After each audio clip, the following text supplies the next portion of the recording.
I donated a kidney to save my son. That's what fathers do. Pittsburgh was frozen in December that year, and my house had been too quiet since my wife died. When Evan showed up at my door, pale and trembling, saying he was in stage 4 failure, I didn't demand proof. I asked where to sign. 3 days after surgery, I was still stitched up, still tasting metal, when he walked into my hospital room in a tailored coat and polished shoes. No bandage, no shuffle, just a stack of papers and a woman with a briefcase. "Dad," he said, dropping the folder on my blanket, "you're being discharged today, to a nursing home." The words cut deeper than my incision. Then the door flew open. My transplant surgeon rushed in, eyes wide, voice tight. She ignored me and locked onto Evan. "Don't move," she said. "Don't touch those papers. You were never the recipient." Evan froze like someone had pulled the power. Before I tell you what she said next, comment. Would you donate an organ for your child? Yes or no? Before I tell you what the surgeon said, you need to know what my life looked like before that hospital room. Before the scar, before the paperwork, before my son walked back into my world with fear on his face and a script on his tongue. My name is Frank Delaney. I'm 63, a widower, and a retired union electrician. I live in a small brick house in Bethel Park, just outside Pittsburgh. There's a maple out front that dumps leaves like it's mad at my driveway. The mortgage is paid off. Not because I had help, because I worked until the last dollar was mine. The kitchen still holds my wife Maureen in quiet ways. Her chipped blue mug sits on the second shelf, handle turned out. Her chair stays pushed in at the table. Some mornings I make coffee and catch myself listening for her slippers on the hardwood, and the silence answers first. After she died, I tried to stay useful. I paid my taxes early. I mowed my own lawn. I fixed porch lights for neighbors who couldn't climb ladders anymore. Work doesn't heal grief, but it keeps your hands from shaking. Evan used to call every Sunday. After the funeral, those calls turned into texts. Then the texts turned into holiday messages with emojis that didn't sound like my son. I didn't whine about it. I logged it like weather, less contact, more distance. A father can miss his kid without turning it into a complaint. 2 weeks before the surgery, Evan showed up at my front door after dark. He looked thinner than I remembered. Hollow cheeks, red eyes. His hands trembled when I unlocked the deadbolt. For a second, I wondered if he'd been drinking. But then he said, "Dad, I'm sick." I stepped aside and let him in. He stood by the heat vent like he didn't know where to put his body. "Kidneys," he said. "They're failing. Stage 4. The doctor says I'm running out of time." The words hit my chest like a dropped tool. I didn't ask where he'd been for years. I didn't ask why I wasn't the first call. I asked the only question that mattered. "What do you need?" His eyes filled fast, like the tears had been waiting. They said family's the best chance. You're the only match they've got. "Dad, please." A father doesn't negotiate with a dying son. That isn't bravery, it's responsibility. "Then we do it," I said. The next days blurred into appointments at UPMC, blood draws, tissue typing. A coordinator explained compatibility and recovery timelines in a calm voice that made it sound like routine maintenance instead of major surgery. I nodded through it all, trying to act like my heart wasn't sprinting. Evan stayed close, too close. He insisted on driving. He walked me to every desk where someone slid forms across a counter. "You don't have to babysit me," I told him once. He gave a quick smile. "Let me handle it, Dad. Your hands are shaking." And they were. Not from age. From fear, from the thought of losing him the way I'd lost Maureen, with no warning and no appeal. One afternoon, a clerk handed me a clipboard thick with paperwork, consents, insurance, privacy notices, pages with yellow tabs that said, "Sign here." I started reading, but Evan leaned in and tapped the bottom corner. "It's standard," he said. "They need it today." I signed. I signed because the clerk was waiting, because Evan's leg bounced like a man on a ledge, because my own pulse sounded loud in my ears. After the 10th signature, my name stopped feeling like a choice and started feeling like a stamp. Pre-op check-in was the first time someone looked at me like they were seeing the whole situation instead of the chart. Nurse Patty Ruiz clipped a wristband on my arm. She was in her 50s, gray hair pulled back, kind eyes that didn't miss much. She checked my driver's license against the band twice. "Frank Delaney," she said. "Date of birth." I answered. She asked again, slower, then gently, "Is anyone pressuring you to donate?" I let out a small laugh. "He's my son." "I have to ask," she said. "It's protocol." "Of course," I told her. I'm not brave. I'm responsible. Her gaze flicked past my shoulder toward Evan, then returned to me. She nodded, but she didn't look relieved. She looked careful, like she wanted to say something and decided she couldn't. The next morning, they wheeled me toward the operating room. The hallway lights slid overhead in white rectangles. My mouth was dry, but my hands were steady. Evan walked beside the gurney until the double doors. He squeezed my fingers hard. "Dad," he whispered, voice cracking, "you're saving my life." And I believed him. With everything I had, I believed. When I woke up, the beeping came first. Steady, indifferent. My mouth tasted like metal. Pain lived under my left ribs, a tight burn that flared when I tried to turn my head. ICU, white ceiling, plastic curtain, a window with Pittsburgh winter pressed against it, gray river sky and snow drifting past like ash. I hit the call button. Nurse Patty Ruiz stepped in, calm and quick. She checked my monitor, then my incision, then my face. "You're awake, Mr. Delaney." "Where's Evan?" I rasped. "Is my boy okay?" Her smile appeared and vanished in the same breath. "He's being taken care of." "Can I see him?" "Not yet. Let's keep you stable first." She adjusted my IV. Her hands were gentle, but her eyes kept sliding to the doorway like she expected someone to walk in and shut her up. "Patty," I said, "just tell me he made it." She held my gaze a second too long. "He's breathing," she said quietly. "Breathing. Not fine. Not great. Breathing." That night, the morphine softened the edges but didn't fix the wrongness. Staff spoke in rehearsed phrases. A unit clerk outside my curtain retyped my name 3 times, frowning at her screen. Security walked past my room twice, slow and deliberate. In the morning, a young resident with tired eyes asked my pain level. 7, I said, and 10 for worry. He gave the kind of smile doctors learn to wear. "Your labs look good. We'll have you standing later." "What about my son?" "Different team," he said, already stepping back. "But I've heard he's stable." Stable meant nothing, too. Around noon, I heard a laugh in the hallway. Evan's laugh, the one he used when he wanted something. My heart kicked. I tried to sit up fast and paid for it with a flash of heat through my side. "Evan?" I called. Footsteps retreated. Patty came in with ice chips. She saw my face and didn't ask what I heard. She set the cup down like it was an apology. "ICU visitors are restricted," she said. "It's not personal." "Is he even listed as a patient?" I asked. Her mouth opened, then closed. "I'm going to check something," she said and left. I heard her at the desk a minute later, voice low. "Can you pull up Delaney, Evan? Transplant recipient?" A keyboard clicked. A pause. "I'm not seeing an admission under that name," the clerk said. Patty didn't answer right away. "Try a different MRN," she murmured. My pulse slammed against my throat. I gripped the bed rail until my knuckles hurt. Patty returned with a smile that didn't reach her eyes. "Sometimes accounts lag," she said. "Don't spiral." I wanted to believe her. Belief was cheaper than truth. The next day, they moved me to a regular room on the 4th floor. Quieter, smaller, the same snow, the same gray sky. Waiting felt louder without ICU machines to drown it out. A discharge planner introduced herself and placed a packet on my tray. "Routine planning," she said. "Just options." At the top, in bold, skilled nursing facility. My stomach dropped. "I'm going home," I said. "I can recover in my own house." She nodded too fast. "We'll see how you do with mobility," she replied, sliding the packet away like I hadn't read it. Later, Patty helped me into a chair by the window. I asked her straight, "Why is everyone acting like I'm being shipped somewhere else?" Her hands paused on the blanket. She swallowed. "Because people make plans," she said carefully, "before they think you'll be awake to object." Cold moved through my skin. That evening, I heard voices in the hall. Evan's, sharp and impatient, and a woman's, crisp and professional. "We can't finalize it until he's coherent," the woman said.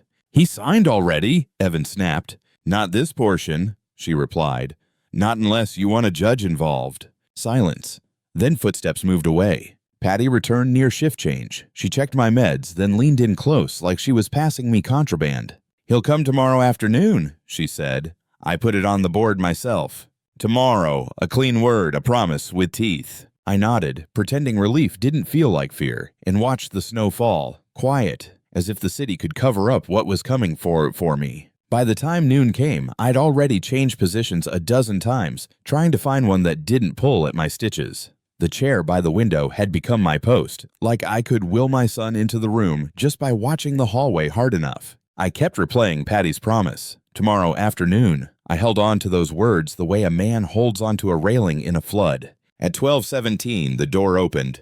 For half a second, my heart lifted. Then my stomach dropped. Evan walked in wearing a fitted charcoal coat and dress shoes that clicked on the tile. His hair was neat, his jaw shaved clean, his watch catching the fluorescent light. He looked like he was headed to a meeting downtown, not like someone who'd been cut open and stitched back together. I stared at his midsection automatically, waiting to see the protective hunch, the grimace, the careful hand guarding a fresh incision. Nothing. "Evan," I said, pushing my palms against the armrest to stand. The movement lit up my side with pain. "Buddy!" He didn't step toward me. He stayed in the doorway like he was visiting a stranger. Two people followed him in. First was a woman in a navy suit, early 40s, posture straight as a ruler, a leather briefcase held close to her hip. Her smile was polite in the way a lock is polite. Behind her was Marissa Cole, blonde, glossy, phone already up in her hand, thumb scrolling like my room was content. She didn't even pretend to be respectful. She angled the camera toward me, then toward Evan, then back to me again. "What is this?" I asked, voice rough. The woman in the suit stepped forward. "Mr. Delaney, my name is Kira Sloan. I represent your son." "Represent?" I repeated. The word felt wrong in a hospital room. "This is family." Kira set her briefcase on the tray table and opened it with 2 quick snaps. "This is documentation," she said smoothly. "And discharge coordination." Evan finally spoke. "Dad, you're being discharged today." Relief tried to rise in me. Home. My bed, my kitchen, Maureen's mug on the shelf, my own walls. Then he finished the sentence. "To River Glen Care Center." It took a full beat for the words to land. "A nursing home." My laugh came out broken. "I'm 63. I don't have dementia." Evan's face didn't change. "You'll be safer there. They'll manage your meds. Physical therapy can come to you."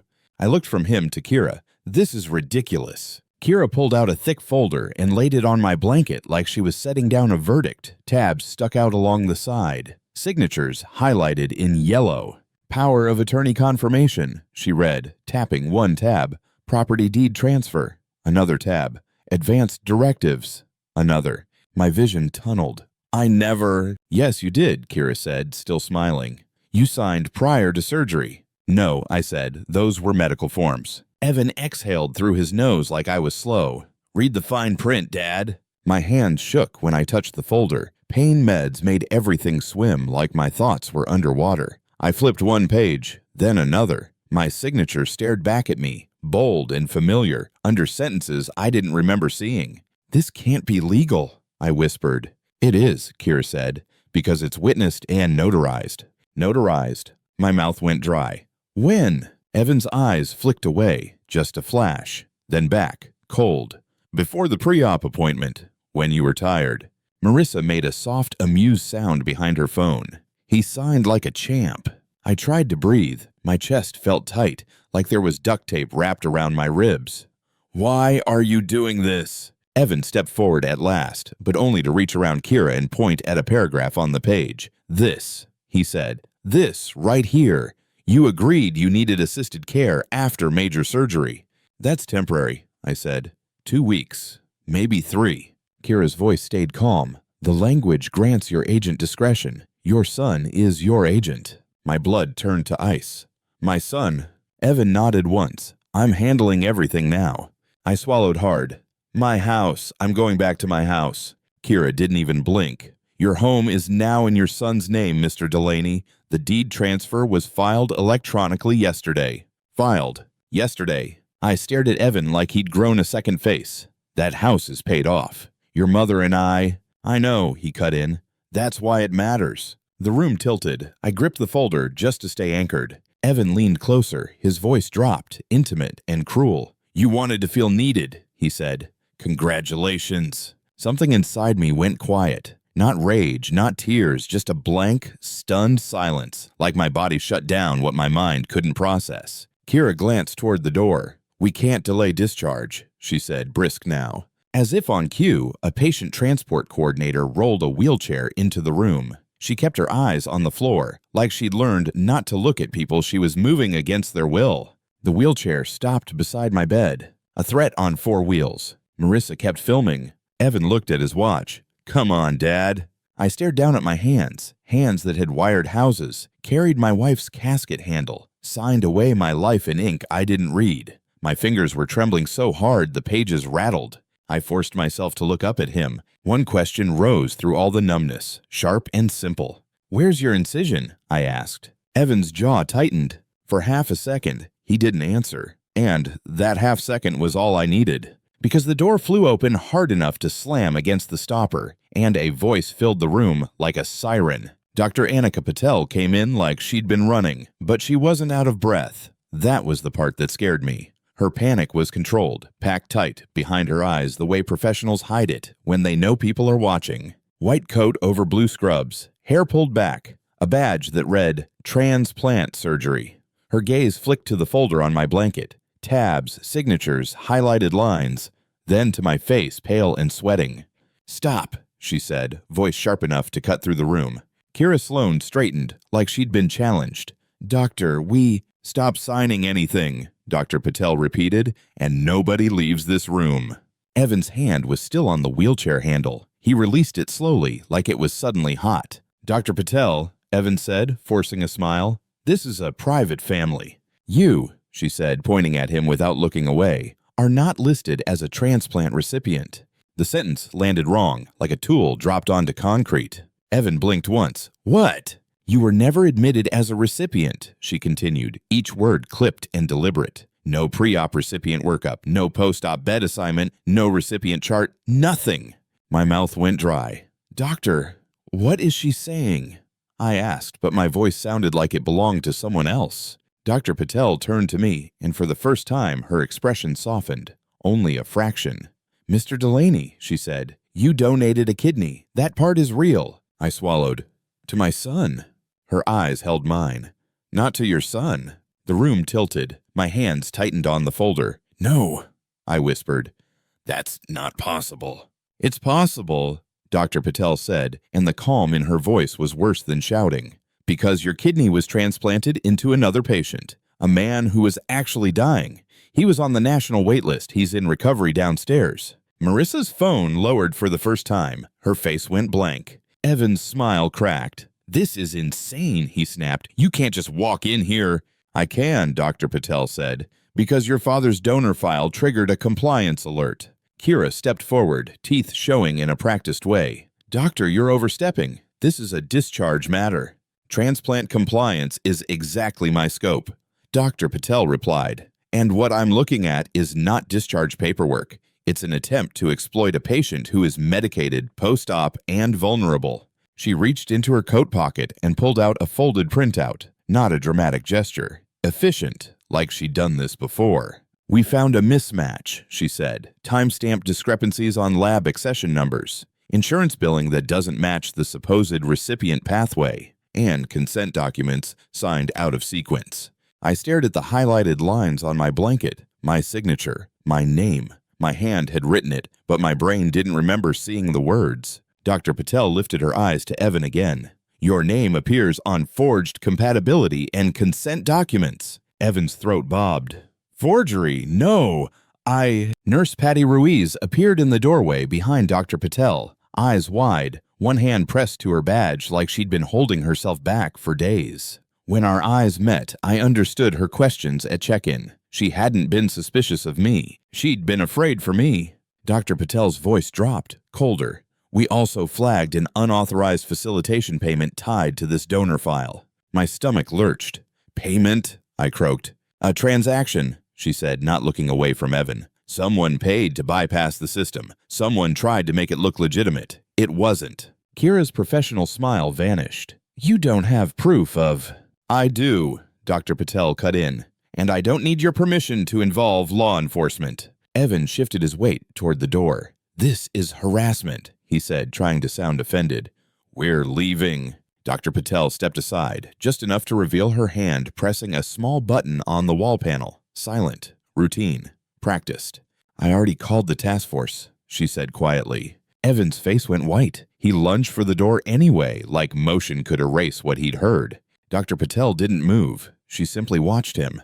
"Try it," she said. Evan yanked the door open and froze. Two men stood in the hallway, one in a dark jacket with a badge clipped to his belt, the other in a hospital police uniform. Behind them, another officer waited with cuffs already in hand. The man with the badge spoke first, calm as winter. "Evan Delaney?" he said. "I'm Special Agent Harlan Shaw. Step out into the hall." Evan didn't argue anymore. He didn't posture. The sight of that badge drained him like someone pulled a plug.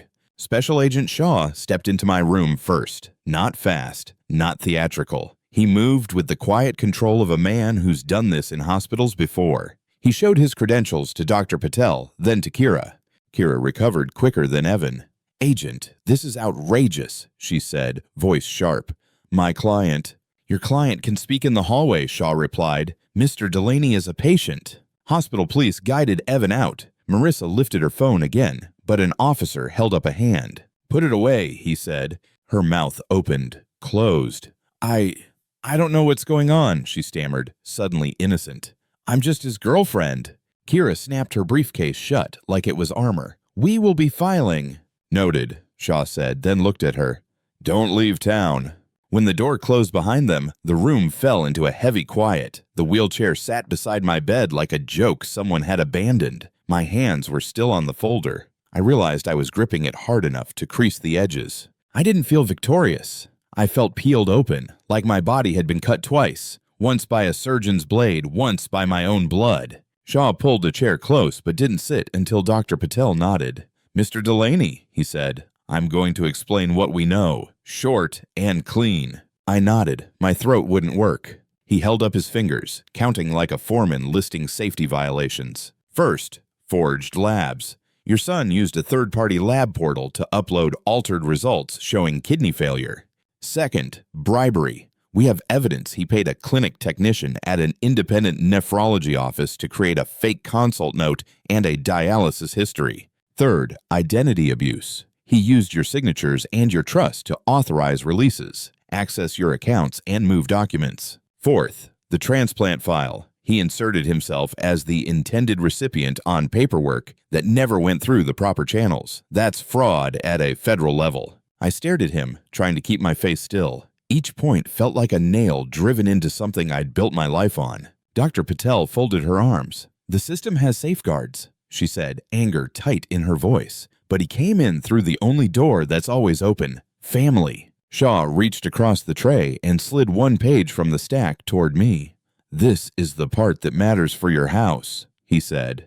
The page looked like the others, bold headers, numbered paragraphs, clean margins, my signature at the bottom. He tapped the top corner. "This wasn't in the medical packet you were handed. We matched the clinic's original PDF. Your son swapped sign here pages into the stack. Same font, same paper, different content." My pulse thudded in my ears. "They didn't trick your heart," Dr. Patel said softly. "They tricked your pen." I shut my eyes for a second. In that darkness, I saw Evan at my side in those waiting rooms, tapping the yellow tabs, telling me I was shaking, telling me to let him handle it. I'd thought he was being a son. He'd been being a thief. Shaw pulled out a sealed evidence sleeve. Inside was a printed screenshot. "We recovered messages from a device tied to Ms. Cole," he said, glancing at Dr. Patel as if to confirm he could show me. "Read this." My eyes moved over the words and my stomach turned. "Old man signs anything when he's scared. Easiest deal I've ever done." The room went very still. Even the monitor seemed quieter. My fear became their currency. That sentence formed in my head without emotion, like a fact you can't unlearn. Shaw slid the sleeve away. "We're also tracking the money," he said. "That facilitation payment Dr. Patel mentioned, it didn't come from nowhere. We're building the network." I swallowed. Where did my kidney go? My voice broke on the last word. Dr. Patel answered, steady. "To a legitimate recipient on the wait list. He's recovering. He asked to meet you." My first reaction was ugly and human. "I don't want anyone's pity," I said. "It isn't pity," Dr. Patel replied. "It's gratitude, and it's your choice." Shaw stood. "Here's what happens now. You're not being discharged to any facility today. Discharge planning is paused until we secure your housing and your legal protections. Adult Protective Services has been notified. Hospital social work is on their way." I looked at the empty doorway where Evan had stood, and for the first time since he walked in with that folder, my chest loosened. The hospital hadn't just stitched me up. It had just saved me. They moved fast after that.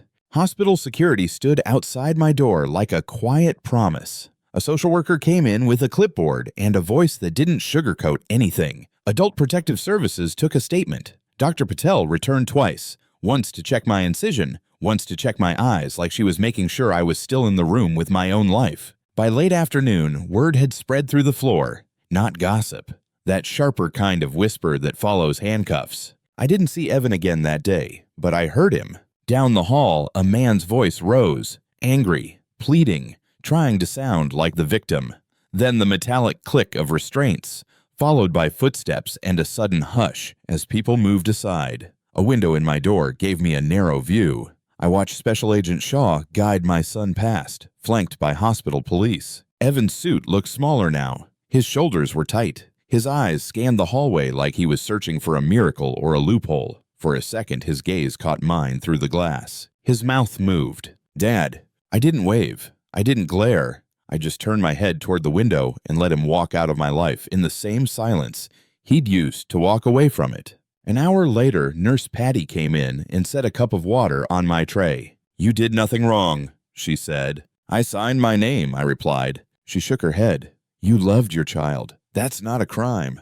The next morning, Dr. Patel told me the recipient wanted to meet me. I almost said no again. I was tired of being a lesson in somebody else's story. But when he arrived, I understood why she'd asked. Graham Whitlock didn't look like a headline. He looked like a man who had spent too long fighting for breath. Late 60s, thin face, color still returning to his cheeks. He walked carefully, one hand resting on the back of a chair before he sat, like his body didn't trust itself yet. His suit was expensive, but he wore it the way you wear a coat in the cold. Practical, not proud.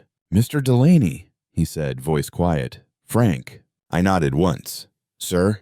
He swallowed hard. "I thought your son did this for money or glory," he said. "Some noble young man. When Dr. Patel told me the truth, I felt sick." He didn't reach for my hand. He didn't make a show of gratitude. He just looked at me like a person. "I can't undo what happened," Graham continued, "but I can make sure you're not homeless." I said nothing. He leaned forward slightly. "I have a guest house. Separate entrance. Private. Quiet. Short-term. Recovery support is already arranged. Physical therapy, meals if you want them, and an attorney of my choosing will help you secure your documents so nobody can shuffle paper at you again." My instinct flared. Old pride, old stubbornness. "I don't want charity." Graham's eyes didn't blink. "This isn't charity," he said. "This is a debt. I owe you my life. Let me repay it properly." I stared at the scar line under my gown, the invisible weight missing from my side. Then I looked back at him. "I don't accept pity," I said. "I accept fairness." Graham nodded like he'd been waiting for that exact sentence. "Then we'll do it fairly." Special Agent Shaw returned that afternoon with a thin folder, just the front page visible. "Indictments are being prepared," he said. "Elder abuse, fraud, conspiracy to commit an unlawful organ transaction, falsification of medical documents. We're also looking at the attorney's role and the clinic tech." I didn't ask how many years. I didn't ask if Evan would cry. Numbers wouldn't give me my son back.